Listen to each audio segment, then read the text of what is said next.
Hello, everybody, and welcome to another edition of the Sports Exchange. My name is Scott Morganroth, and yes, we are live, the Motor City Madmouth, and I am pleased to announce a brand new era here. And you know what? I love doing these broadcasts live. It reminds me of my days back in radio, and I couldn't think of a better crew to have than what I have right now. I have John Shearer. Welcome, John. He's going to be helping get through a lot of this, which already seems like it's pretty easy. Rick Curti and Steve Balestrieri. Welcome, guys. I should be on the program. I'm glad. Well, you know what? I'm telling you what.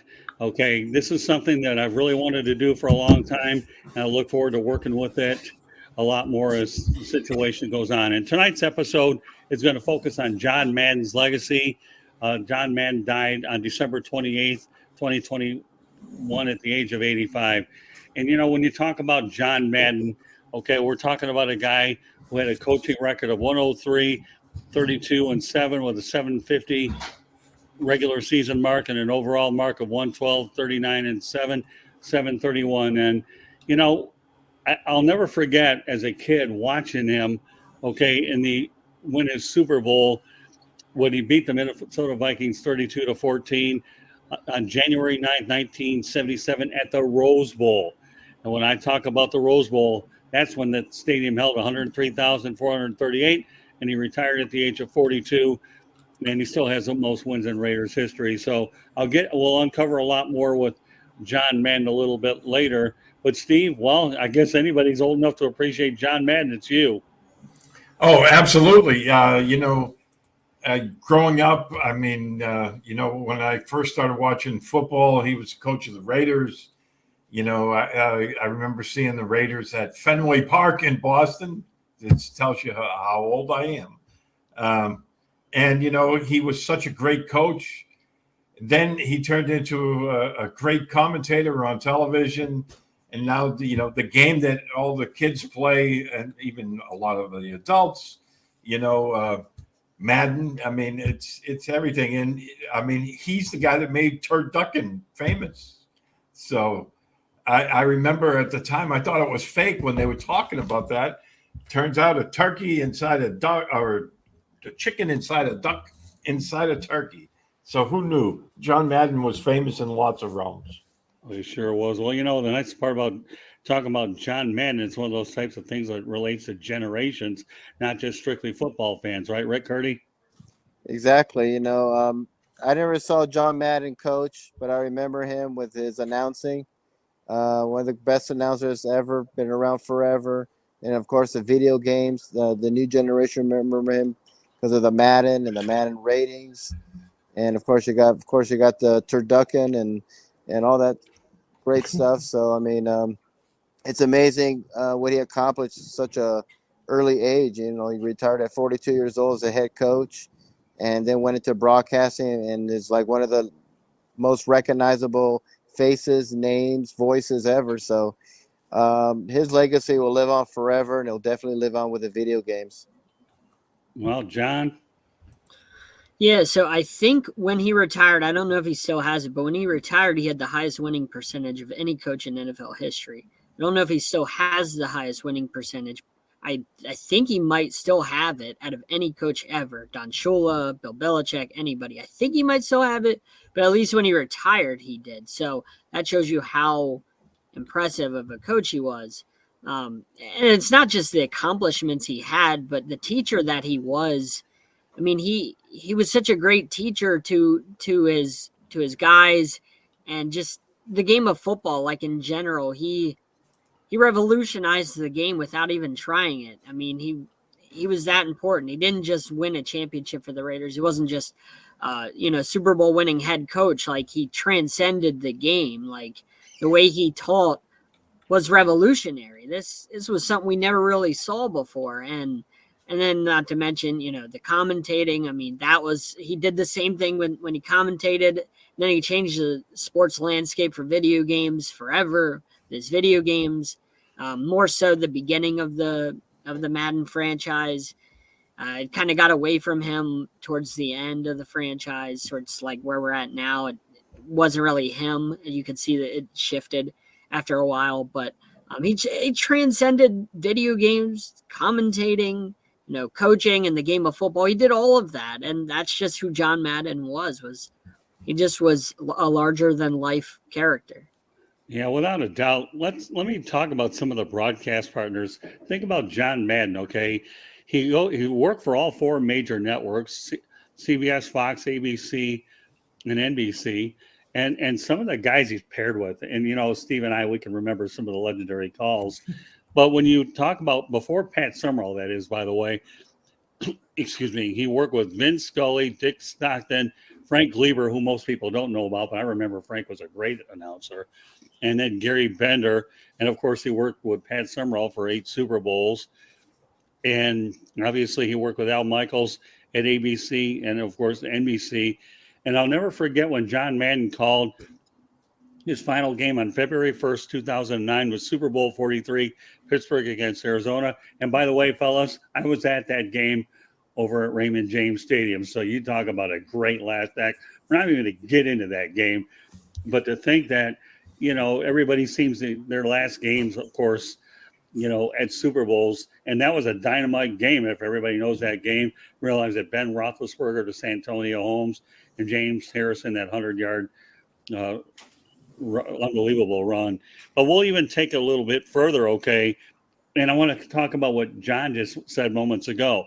You talk about the all-man team, the man cruiser, because he wouldn't fly, and I'll get into some stories there. But you know what I like about John Madden? He came up with the man cruiser, and you know what I call my vehicles? The bull cruiser. And for people that know what I'm like on the road, the way I can go many, many hours in a row, I do tend to have a lead foot in some places that people are going a little slow. I shouldn't really be admitting that live, but as long as I'm concerned, as long as I didn't get violated at the time, it doesn't matter. But every vehicle I drive is a bull cruiser. Okay. And John Madden had the Madden cruiser. And of course, we know about the commercials. I think some of the favorite ones that I recollect are the Outback Steakhouse. And of course, we all know about the Miller Lite commercials. And of course, as Johnny alluded to, okay, the video game. So, Steve, go ahead. Well, it's funny because I think I talked to you offline about this. When you talk about John Madden and his legacy, but he was really a down-to-earth guy. And that documentary where they showed, him interacting with people out on the road and just average everyday people. My older brother and all of the guys he worked with, they used to go to Patriots games and tailgate, and they had a whole section. Well, this one Sunday, they were playing the Packers in Green Bay, and the Madden cruiser pulled in to Foxborough Stadium right near where my brother and all of his friends were tailgating, and Madden came out, so they called over to him, and he came over and sat down, and he was eating food, talking football with these guys like he's known them all their lives. And then he kept looking at my brother. I'm not getting this on my shirt, am I? Because I got to go on the air in this shirt. So, and they were all laughing because he's like, hey, this is really good stuff here, So then as it was getting close to game time, the staffers from, I think he was working for NBC at that point. They said, John, we got to get inside. So he's like, hey, guys, the next time we come here, I'm definitely going to try to park in the same spot because you guys got it going on.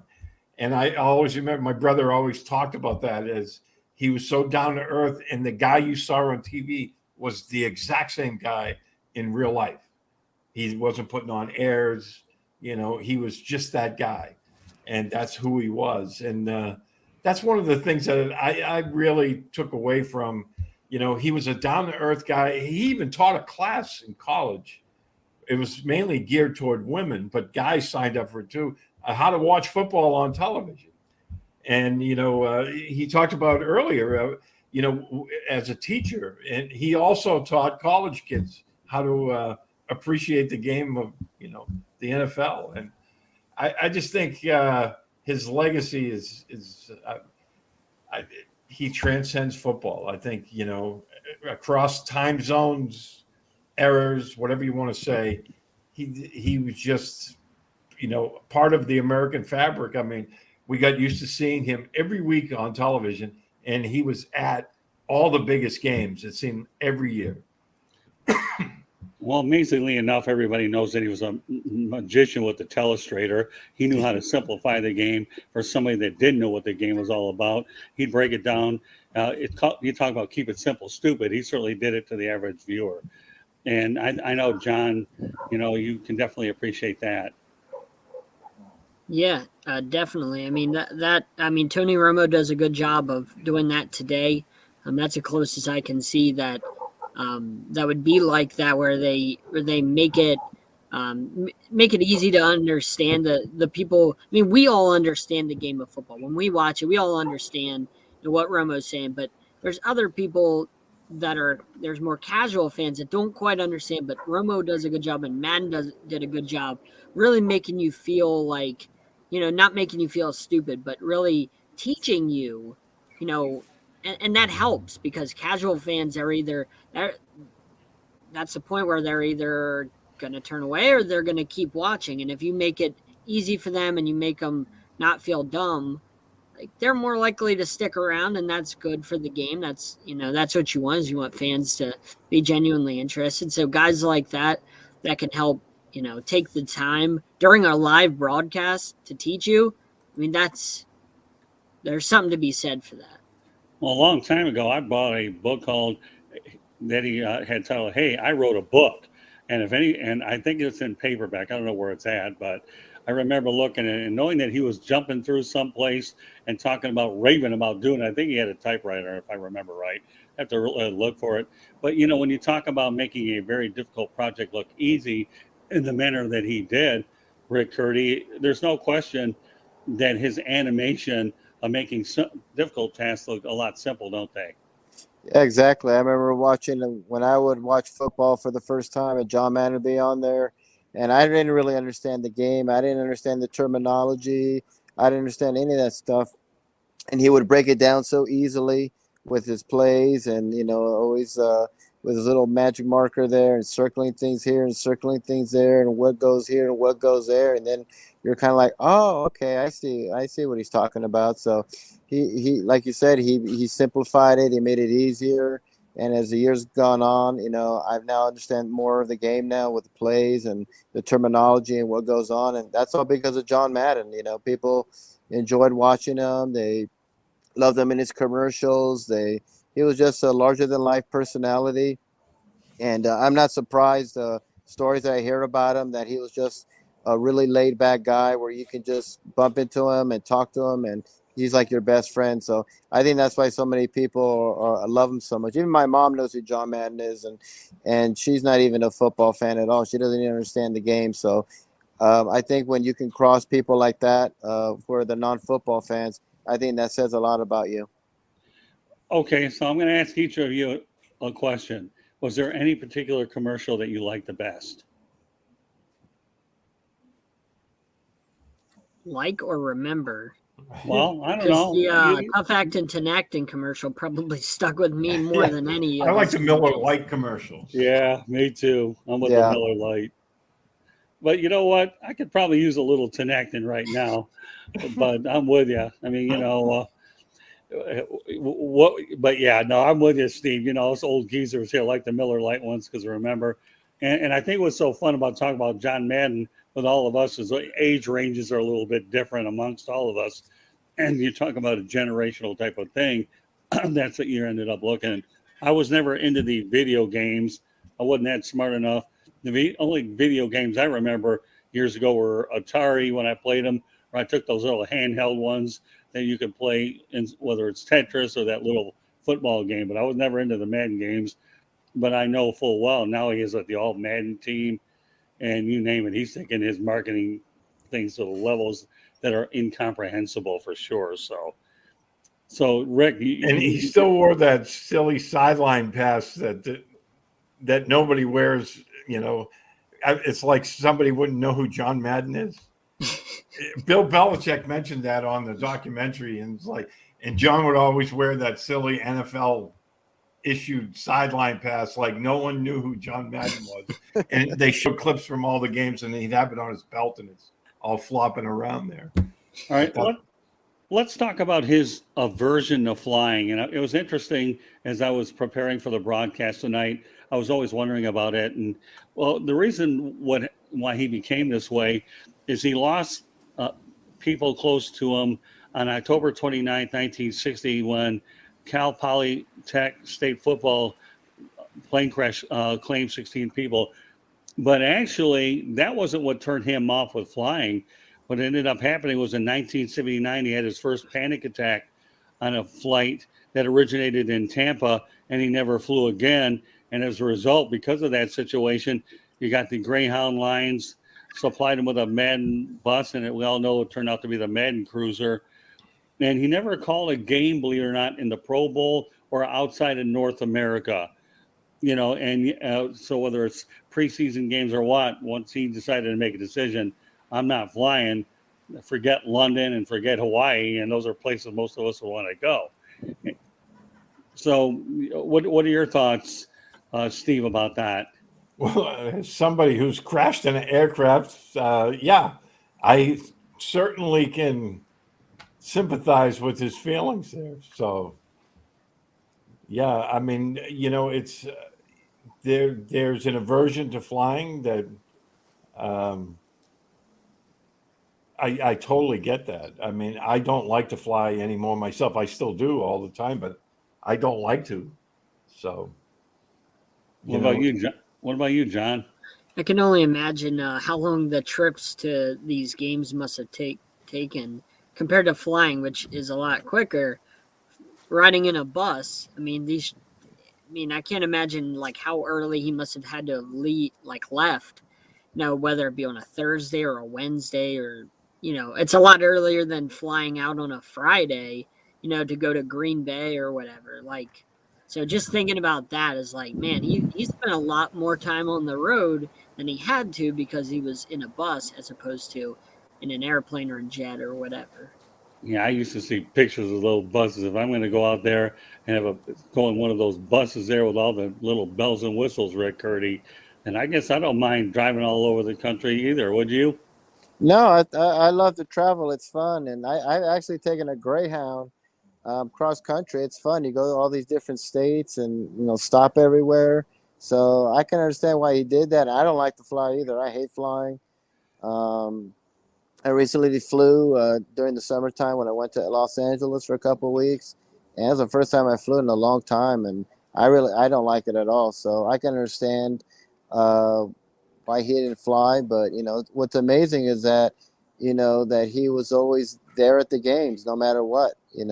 Whether he flew or he didn't fly or at all. I think just to get around that cruiser he did, that would take longer. You think he'd miss a game here and there, but he never did. He was always there, and I think that's just the magic of John Madden, is that he did things differently. He did things his way, but it always worked out, and he was always one of the most reliable.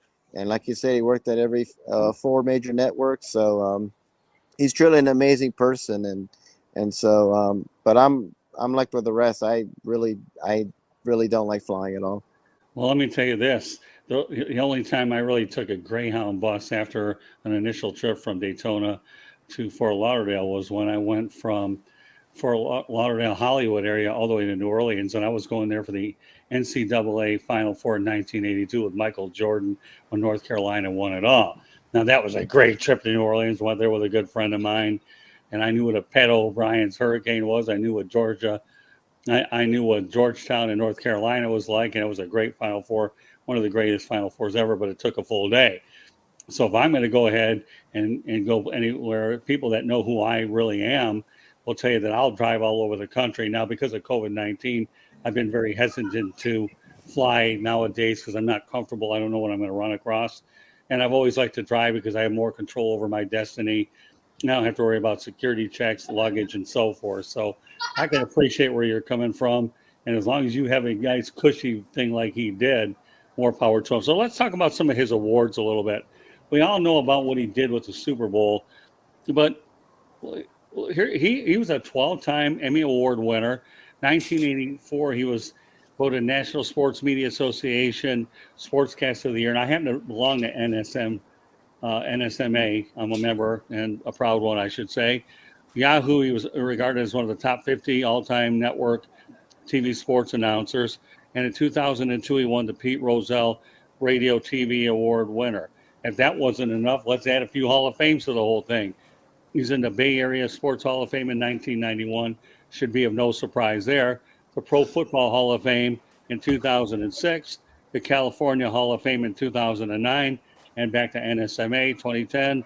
NSMA Hall of Fame in 2010. So, when you think about the fact that not only was he a great coach, and we talked about a great announcer, to be able to pair broadcasting like he did with being a great coach, that to me is impressive when you look at the amount of Hall of Fames and the awards that he ended up winning, Steve.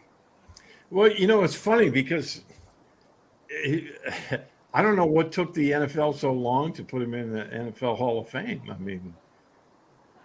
I mean, we've talked about this on the show already. I mean, he had a Hall of Fame coaching career, and nobody promoted the game better than he did for so many years on television. And it took him until 2006 to get him in Canton. I don't know, that kind of always threw me. It was like, why isn't John Madden in the Hall of Fame when some of the other guys in different categories you'd look at and say, but this guy's in the Hall of Fame and John Madden isn't? I don't know. I thought that was very strange considering how much he meant to the league, and they didn't seem fit to put him in the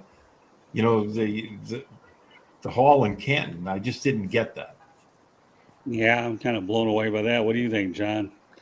Yeah, I mean, not only did he have a Hall of Fame career, but his speech was pretty Hall of Fame worthy too. I mean, if you watch that speech that he had, I've listened to a lot of NFL Pro Football Hall of Fame speeches, and that was one of the best, most genuine speeches I think I've ever heard from anybody up there on stage. So, I mean, just everything he did, he did with class. I mean, everything he did was just gold. Everything he touched was gold. And that was just, that was John Madden. I mean, what else can I say about the guy? The speech really touches me. When I go back and listen to it, I mean, you'll hear a lot of those speeches that are genuine, but you go back and listen to his, and it's just, I mean, it touches your soul, man. Like, it's one of those speeches you don't forget. Rick? Yeah, I mean, he should have gone in way before. He should have gone in a couple of times as a broadcaster, as a coach. And why it took that long, who knows? I mean, that's just how things work out. Sometimes people get in later, and there's some people that get in that are probably like, really? He's a Hall of Famer?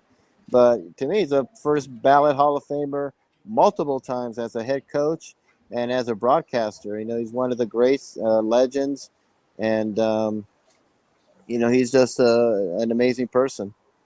It's funny when I think of the Madden Cruiser nowadays. What it really reminds me of? When College Game Day does that thing with their big bus there, we are coming to your city, and they have all their sponsors on top of that. And, I like to joke around with my wife that we come into your city. Oh, I had to get that one up there, guys. We are coming to your city. Got to get that up there twice. And the reason why I do that is because I like to drive all over the place anyways. And, but amazingly enough, the Madden Cruiser paved the way for the College Game Day bus that everybody travels it all over the country, and it's a very identifiable thing on the road. Yeah, that's true. I mean, I never really thought of that, but I'm sure they took inspiration and a little bit of creative license from John Madden with that, and never really thought about that. But yeah, College Football Game Day, that's their big bus, They pull into town. I never really considered that at the time. Well, think about it. You get some good sponsor behind there. Who knows what you could do with these buses nowadays? I don't know if they have bathrooms in there, and I'm sure they probably do if they're going all over the place, but I don't think they care about the gas mileage these days. As long as you got every amenity on the planet, who cares? But I'd certainly like to go in one of them these days. But I'm okay with my vehicles. It's okay. But you think about the Madden Cruiser, and what it's done for traveling all over the place to create these buses, it blows you away, right, John Shearer? Yeah. I mean, I'm curious what they actually did with the Madden Cruiser. Like once he passed away, I'm curious. Like, is it just sitting? Is it with his family? Like, what did they ever do with something that legendary? Makes you think like, where is it now? So I don't know. That's just what I think is like, what do you do with something like that? Does that just sit in your yard? Like if you're one of his family members, like what happens to the Madden Cruiser? Yeah, That's a good trivia question right there. Yeah. What It should did be in happen the to the Madden Smithsonian Cruiser? or in the NFL Hall of Fame. It's a little big for the Hall of Fame. Why not?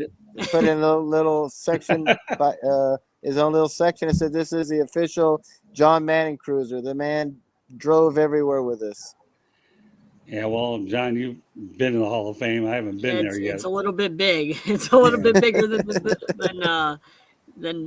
could fit in there. They have a lot of stuff in there. It's heaven in there. Well, I'm hoping to take my first crack at it later on this summer. A couple They have other every Super Bowl ring from every Super Bowl. Well, for me, it was all 55 when I went there last year, in a case, all authentic, 55 different Super Bowl rings, which is pretty. I mean, there's something literally for everybody. It's not to go off on that thing, but every football fan should visit there at least once. It's many years ago, I went ahead and saw the Hockey Hall of Fame near Exhibition Place. I think they moved it downtown, so I didn't see that one. I saw the Basketball Hall of Fame in Springfield. They moved that around, and I don't care what anybody says. Although I can't say anything about the Pro Football Hall of Fame as of yet. But there is no place like Cooperstown, folks. I don't care what anybody says. Wait until you visit that museum. You might change your mind. Without fans, it takes a while to get through because there's so much.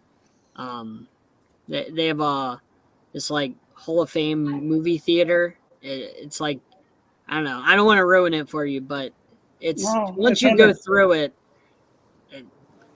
we'll have to go a day early. Because once you go the second day, everybody's in there and you literally can't get through the thing in a day. That's how many fans are in there. But if you go a day early, like I did, there's nobody in there.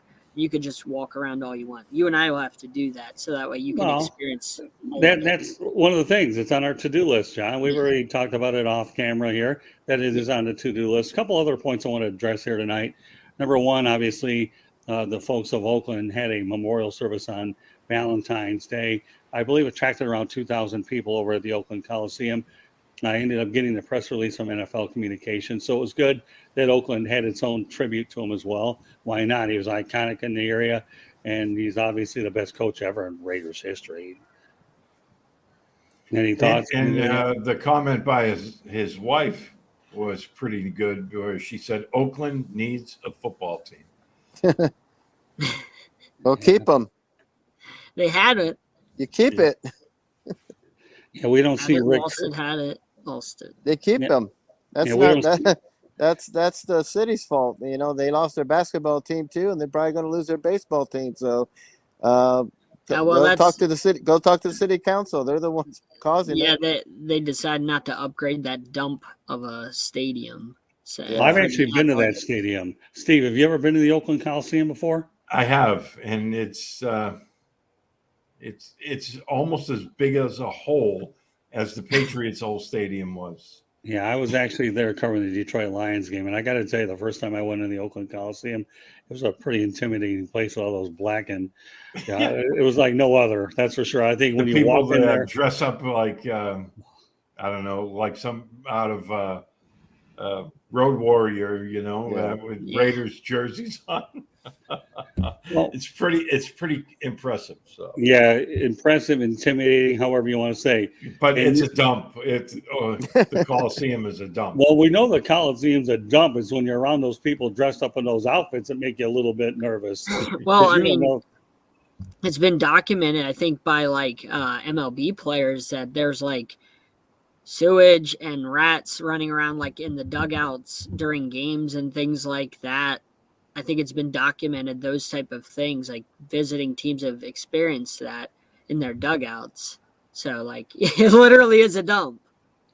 Well, I talked about one place that I was with Madden for Super Bowl 43, but how can we ever forget about the Thanksgiving games that he took a lot of pride covering, both with CBS and Fox? I mean, here's a guy, okay, that talked about the galloping gobbler and used to carve up that turkey and did some unbelievable things with it. So, I mean, come on, John Madden only had two places to go, really, mainly Dallas and Detroit on alternate years. And it's not like he didn't have the history. And back then, the Lions won some of those games. Lately, not so much. So, but how did you like seeing him on Thanksgiving? Do you feel like, John, that to me, Thanksgiving was special when John Madden was calling football games? Oh, absolutely. You knew it was a big game if John and Pat Summerall were there. Yeah. What about you guys, Rick, John? Yeah, I mean, he's a staple of Thanksgiving. That's pretty much the only reason I watched it, because some of the teams, no offense, Scott, but the Lions would play and didn't really want to see him on Thanksgiving. And I'm not a Cowboy fan. And literally, I watched the game because of John Madden, because I wanted to hear him and that turducken thing and all that stuff. So I mean, that's what made football on Thanksgiving special, was just to hear John Madden play, just to hear John Madden. To me, football and Thanksgiving is always special. To me, it doesn't matter if it's John Madden or whoever. It's it's a tradition. It's a football tradition that for football fans, non-football fans, it's a tradition. And regardless of who's on TV, I hope it always stays the Lions and Cowboys, because that's part of that's what I grew up with, is those two teams specifically playing on Thanksgiving. So I hope that never changes. But it's just every year, regardless of who the commentators are, it's Lions and Cowboys, and I'm not a fan of either of those teams, but I always look forward to it because that's what I grew up with. Well, let me tell you this. I remember a long time ago when the Kansas City Chiefs, the Hunts, didn't want the Lions to have it. And I remember when I was covering the Arizona Cardinals at the time, I went to 3 games. And one of those games happened to be with the Dallas Cowboys. Well, everybody knows that Jerry Jones will talk to anybody in his height, and he loves talking. But here I am over at Sun Devil Stadium, because that was before the new place was built. And I talked to Jerry Jones about it. I said, well, what do you think, Jerry? You think the Lions should ever lose the Thanksgiving game? And he says, Scott, let me tell you something. As long as I'm around here, the Detroit Lions are never going to lose that Thanksgiving game. So what do you think ultimately happened? They created a primetime version. And Jerry Jones is a colorful cat. He really is. I'm not going to talk about it, the success on the field after Jimmy Johnson. That's another animal for another day. But he made sure, and we all know full well that he was a driving force behind the Rams getting that Super Bowl in LA and building that new stadium. But all I can tell you is the powerful influence that Jerry Jones has in the NFL goes unmatched. But he had told me there's no way, in any way, shape, or form, that I was going to go out there and see the Lions lose their game. Of course, we all know the Cowboys aren't going to lose it either. But yeah, to me, I covered a lot of Thanksgiving games and love them. I'd love to be able to cover one in Dallas, but being a Metro Detroiter, that's the one time we used to look forward to every year. And Metro Detroit, if you've ever gone out there and seen a Thanksgiving Day parade, on Woodward Avenue, it's great. But when you go to a Lions game, and I went to another Pontiac Silverdome, I used to get to those games at 8 o'clock in the morning, and I used to be done probably like 5 or 6, because it was a work day for me.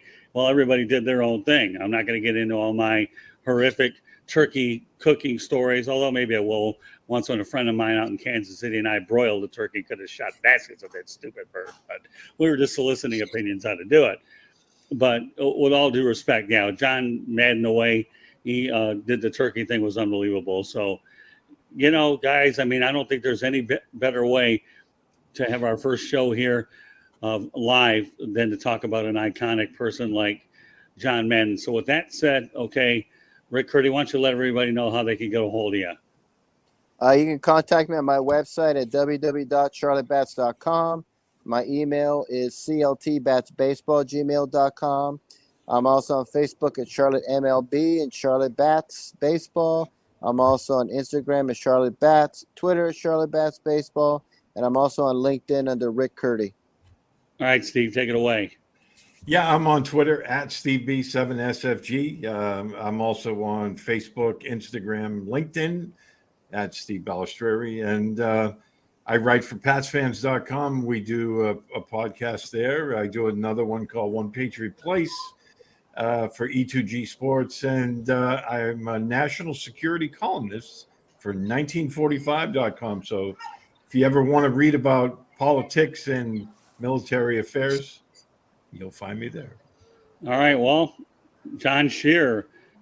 Yeah, you can find me Sideline Sports Network, Sports Arena, which is on the Sideline Sports Network, Monday and Wednesday nights, 10 Eastern Time. Sideline Sports Show, Tuesday nights, 8:30. DBNA Television, you can find Sports Arena and Sideline Sports Show on there. Quantum Star, Connect to Your City, you can find us on those channels. Go look them up. Blue Hawks 13 on Twitter, Blue Hawks 13 NFL on Instagram, and then John Shearer on LinkedIn. And I think that's everywhere you can find me. If there's more, I probably forgot. Oh, Fox Sports 1340 AM. I freelance write for them as well. Can't forget about that. Well, don't worry, John. You know what? To me, there'll be plenty of opportunities. If you forgot anything, you're going to get your cracks at it. I've had the good fortune of working with those people at Sideline Sports, and I'll tell you, some great people there. John, obviously, was the first person I worked with. Jake Malik is another great one. Eric Wilson. Looking forward to getting to know JB Ellis and the rest of his crew. They've been kind enough to go ahead and bring me on their show, and I believe that, to me, it's just unbelievable, the work that they put into their production, and I'm so impressed and envious of what they do, and I'm just trying to do the best I can to bring this platform to that level. For a lot of you folks that want to follow us, this broadcast is simulcast, okay? You can subscribe to the South Florida Tribune YouTube channel at no charge, okay? You can find us there. You can hear the audio version of it on Spreaker, Spotify, Apple, Google, iHeartRadio, or wherever you get your podcasts. You can find it on the website, www.southfloridatribune.com. You can find me on Twitter at Tribune South. And a special shout out to Candy Ebling Morganroth, who does an unbelievable job putting it all together. Without her, to me, it would be very difficult to do what we do here. But, again, we encourage you to check out the website and our shows, and we're looking forward to providing you with a lot of good entertainment and information as time goes on. I'm very pleased with the progress. But you know what? I'm only as good as the people I had to work around me. And I got 3 dynamos tonight. And everybody that works in our system, Mel Farr Jr. is another one that I really like to have on. And there's other ones worth noting too. But these are the people that have had the belief in what we're trying to do. And I'll tell you one thing, you know what? I'm only as good as my supporting cast, and I'm proud of the supporting cast that I have. So meanwhile, guys, great first act tonight. And we look forward to doing this more often. So on behalf of Steve Balestrieri, Rick Curti, and John Shearer, my name is Scott Morganroth, the Motor City Madmouth. Thank you for joining us on this edition of the Sports Exchange. We want to tell everybody that while they're relaxing the mask thing a little bit, please go out there and be safe. We are in the midst of a pandemic, and let's not lose sight of the humility that a lot of people have died because of this. So meanwhile, everybody, thank you very much for joining us on this edition of the Sports Exchange. Good night. Good night.